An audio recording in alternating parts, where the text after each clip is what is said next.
What exactly is PMI? Well, I'm going to answer that question in this video.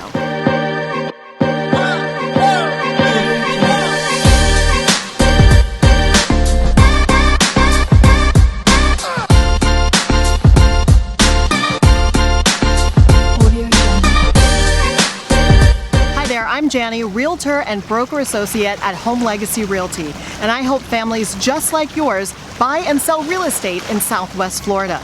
Now, if you're new to this channel, please don't forget to hit the subscribe button, and you will hear all the information that I have to tell you on living in Southwest Florida and all things real estate. And don't forget to hit that notification bell, because then you'll be the first to know when I post a new video.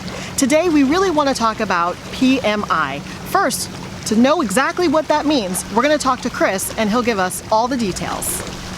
Hi, I'm Chris Fulton with Movement Mortgage. So one of the questions I get regularly is, what is private mortgage insurance, or PMI? Okay, so people say to me, I don't want to have mortgage insurance, Chris. Extra cost. So of course, everybody doesn't want to have it. So what mortgage insurance is it's insurance to protect the lender in case you default on the loan.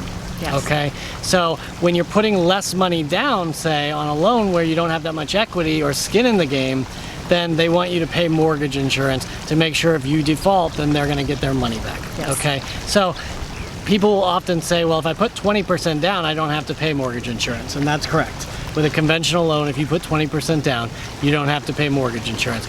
But not everybody has 20% down. Let's be honest. We deal with a lot of first-time home buyers. Right. Okay. So the first-time home buyers programs have, say, 3% or 3.5% or even 5% down. Yes. So in those cases, you're going to have to pay some form of mortgage insurance. All right. It doesn't have to remain with the loan forever.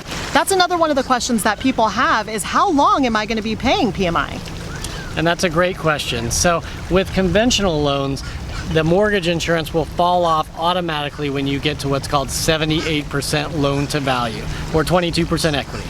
Okay, but you can also ask the lender to remove it at 80% loan to value or 20% equity.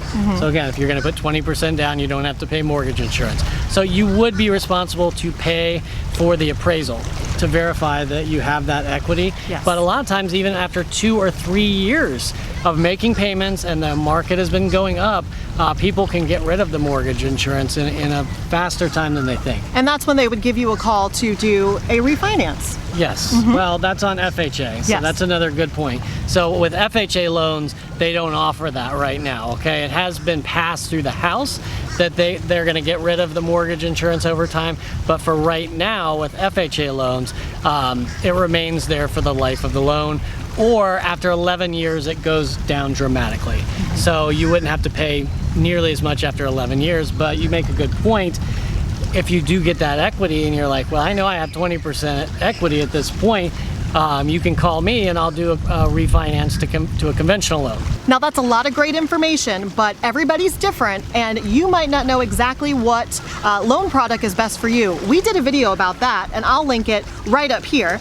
But for this and for PMI, you can leave all of your questions in the description box, and we'll be happy to answer those questions for you. I'll also link all of Chris's information so you can give him a call for your specific situation.